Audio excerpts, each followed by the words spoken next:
क्योंकि यहाँ तो ये तो देखिए कॉन्स्पिरेसीज वही वाली बात थी कि जब हम सारी कौम एक तरफ लगी हुई है इस लड़ने में और सोल्यूशन निकालने में किस तरीके से फैसिलिटी किया जाता है, बाकी लोगों का जो काम होता है ना वो सिर्फ कॉन्स्पिरेसीज क्रिएट करना होता है, वो टेंशन क्रिएट करना होता है। मुझे मेरा सवाल ये है आप लोगों से कि जिनकी दिहाड़ियाँ लगी हुई थी, जिनकी रोज़ाना की रोज़ी थी, उनके लिए अब क्या किया जा रहा है, वो कहाँ पर हैं और उनके लिए अब आगे क्या आप लोग सोच रहे हैं, क्या करना है उनके लिए?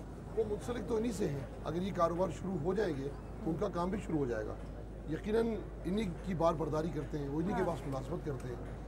कुछ ना कुछ हेल्प के जो भी पॉइंट्स हैं वहाँ उन्हें कुछ इमदाद तो मिल ही रही है, लेकिन मैं समझता हूँ कि जिन्हें इस बात से दिलचस्पी है कि ये जो 10-12 हज़ार घराने दोबारा से स्टेबल हो जाएं, उनके लिए लाजिम है कि उन दुकानों को असर नौ कारोबार के लायक करें, तो इंशाल्लाह वो सब कुछ बेहतर हो जाएगा। लेकिन यहाँ मैं एक बात देख रहा हूँ कि एक तरफ तो जैसे मुस्तफा साहब के और इन जैसे दीगर वो हेल्पफुल जो लोग इनके लिए हैं उनके बड़े अच्छे अज़ाइम हैं, लेकिन दूसरी तरफ उसे सबूताज करने के लिए एक सर्कल पूरा चल रहा है। लोग कोशिश कर रहे हैं कि इनके इक़दामात को मुतनाज़ बना दिया जाए, ऐसी रिमर्स फैला दी जाए कि जिसपे ये सारा मामला इतना मुतनाज़ हो जाए कि वो इमदाद भी हुकूमत को एक बैक करने पे मजबूर कर दे। ठीक है, यौम दिहाड़ी लगाने वाले भी बहुत परेशान होंगे, उनके लिए आपने क्या इंतजाम किया है? देखिए, टू बी वेरी ऑनेस्ट, इनके पास शायद इस बात का जवाब ना हो। ये बेचारे बड़े सादा पोश लोग हैं। यहाँ पे कुछ ऐसे लोग हैं बेचारे जिनको ये भी प्रॉब्लम हो गई कि वो अपने बच्चों को स्कूल कैसे भेजें। करोड़पति लोग जो है जिनकी 20 शॉप्स जो है वो जल गई सारी चीज़ें। शायद इनके पास एट दिस मोमेंट ये वाला, ये जो आपको इतनी तेज़ी से आप एक हफ्ते के बाद यहाँ पे आना दोबारा, आप इस जगह की जो है वो कंडीशन डिफरेंट देखोगे। यहाँ पर ये मजदूर जो बाहर खड़े हुए ना, अभी ये ज़्यादातर आपको जो लोग नज़र आ रहे हैं बेचारे, ये यहीं के इनके पास काम करने वाली लेबर भी है। ये इन्हीं दुकानों में काम कर रही होगी यार। इन्हीं दुकानों में वो इंशाल्लाह ताला 1 या 2 वीक का भी 1 या 2 वीक का मैक्सिमम गैप आएगा। तो हमारा मकसद ही यही है कि इनके इतने कॉन्टैक्ट्स हैं कि ये अपनी क्रेडिट पे भी माल लेकर जो है ना, ये अपना कम से कम रोज़ाना की दिहाड़ी तो कम से कम निकाल सकें। और ये चूँकि इन्होंने कारोबार किया, इन्होंने बनाया सारा कुछ ये, तो इनके इतने कॉन्टैक्ट्स, इतने हुनरमंद ये लोग हैं, इनके इतने अच्छे कॉन्टैक्ट्स हैं कि ये इंशाल्लाह ताला विद इन नो टाइम्स खड़े हो जाएंगे। तो मैं समझता हूँ कि हमारी कोशिश ही यही है अभी कि किसी भी तरीके से इस जगह को जो है वो बिजनेसेबल बना दिया जाए।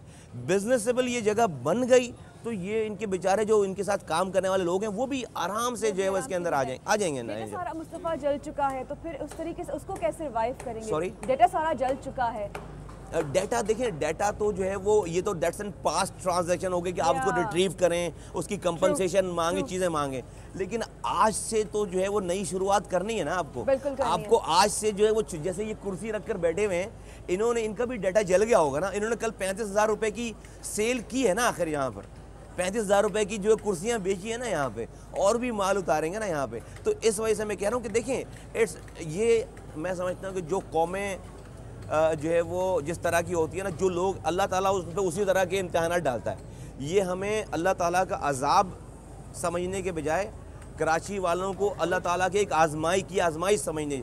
कराची में बहुत सारे लोग बेचारे रो रहे थे, तो मैं भी अपनी इमोशन में था, तो मैंने उनको बड़ा डांटा है, कुछ लोगों को यहाँ पे जो रो रहे थे आंसुओं से। मैंने ये कहा कि अगर तुम इस दुकान के साथ खुद भी जल जाते तो कौन होता आज तुम्हारा रोने वाला? भाई तुम्हारा सामान जल गया ना, माना कि बहुत नुकसान हो गया, लेकिन यार तेरे हैं हाथ पैर जिंदा है ना भाई, तेरी जान है, तो दोबारा से शुरू करेंगे, दोबारा अल्लाह ताला देगा यार, और इससे ज्यादा देगा। तो मैं समझता हूँ कि अल्लाह ताला, कराची वाले अल्लाह ताला के कुछ ज़्यादा ही करीब लोग के मखसूस बंदे हैं, इसलिए कि हम पूरे पाकिस्तान की खिदमत करते हैं। तो अल्लाह ताला ने हम पर जो इल्ज़ाम, हम पर जो ये इम्तिहान दिया है, ये पाकिस्तान की और जगहों से डिफरेंट ही इम्तिहान दिया है कि एक तरफ तो हमें लाशें उठानी पड़ी, हमारे लोग, मासूम बच्चे शहीद हुए, जो है वो मासूम लोग जो है आज़ादारान शहीद हुए, और दूसरी तरफ हमारी जो है वो इकोनॉमिक बैकबोन वो भी शहीद हो गई, सारी इकोनॉमिक बैकबोन। मुझे डर इस बात का है मुस्तफ़ा, मैं आप लोगों से भी ये सवाल करूंगी कि अगर खुदा न खास्ता इस तरह का कोई दोबारा हादसा पेश आता है तो अब उसके लिए हमारे पास क्या प्रिकॉशंस हैं? देखिए, फर्स्ट ऑफ ऑल सबसे पहले तो हमें रिस्पॉन्सिबिलिटीज़ जो है ना वो फिक्स करनी चाहिए, पड़ेगी।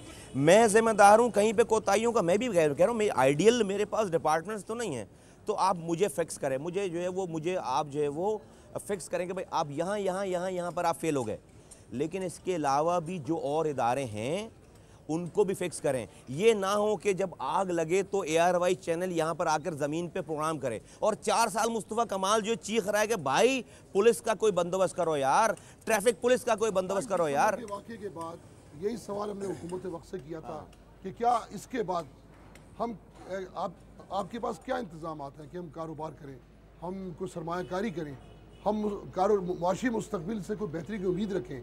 आपने अब इसके बाद क्या इस्लाहत की हैं, लेकिन आप देखिए कि 27 दिसंबर एक ट्रेलर था और एक मुकम्मल फिल्म थी।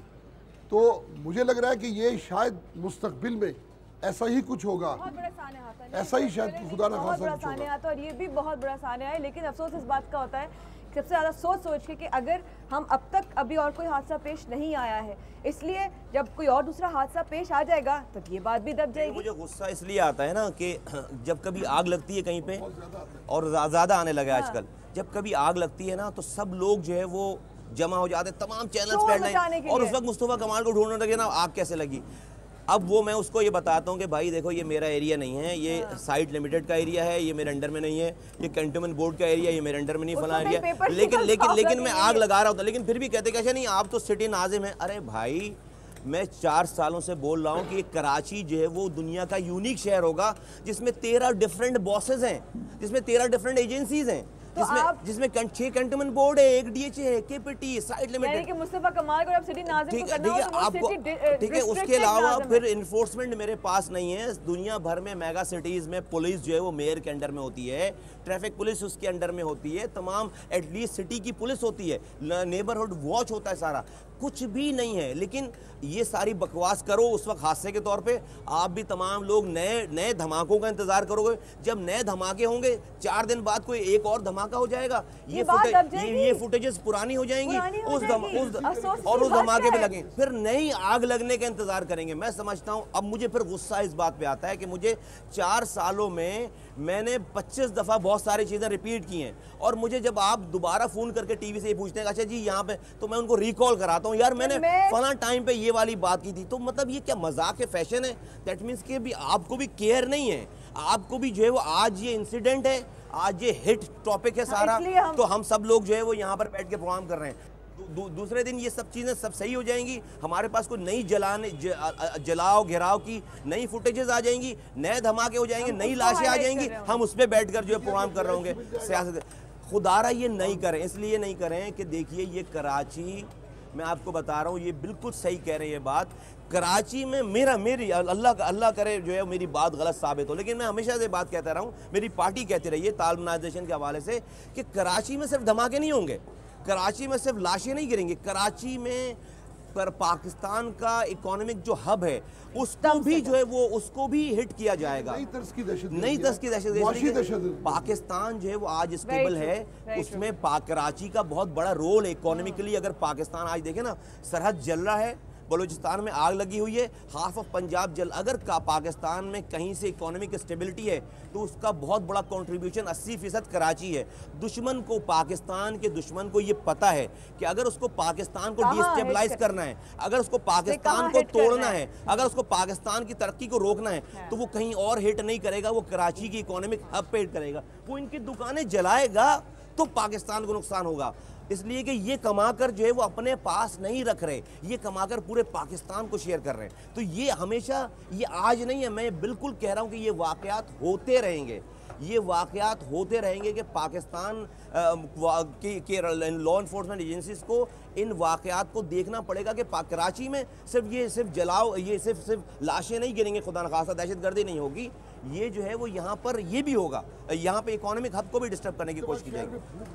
शहर में आप माशी अदबी इस्तेहकाम डाल दोगे तो देखिए दुनिया के बड़े बड़े मुल्क मैशियत में तबाह हुए। रशिया जैसा मुल्क सिर्फ मैशियत के तबाह होने से वो टूट फूट का शिकार हुआ। तो पाकिस्तान, उन्होंने देखा पाकिस्तान के दुश्मनों ने कि इतनी लंबी जंग में भी ये गरीब मैशियत का मुल्क बर्बाद नहीं हुआ, तो क्यों ना बराह रास्त इसकी मैशियत को ख़त्म करो। तो ये एक बहुत बड़ी प्लानिंग है जो कराची से इब्तिदा हुई है, मैं समझता हूँ। लेकिन इस सारी प्लानिंग का जो सबसे बड़ा, जो मैं कहती हूँ, जो उसका अफेक्ट हुआ है वो उन फैमिलीज पर हुआ है। आप लोगों के कितने घर में जो आप लोगों के बच्चे, आप लोगों की बीवियां, आप लोगों के फ्यूचर, आप लोगों के तबाह कर दें। आपने 4 घराने बर्बाद कर दिए, जो उससे रिलेटेड है। 4 घराने, आप लोग सोचें 4 घराने अगर आपने बर्बाद कर दिए, जिसमें उनका रोटी भी है, जिसमें उनका पढ़ाई तालीम भी है, जिसमें उनकी ज़्यादा ज़िंदगी का गुजार। मैं सोच के वाकई एक इंसान अगर सोचे वाकई कि अगर बिल्कुल ख़त्म हो जाए, आप सुबह उठे आपको पता चले आप कुछ भी नहीं है,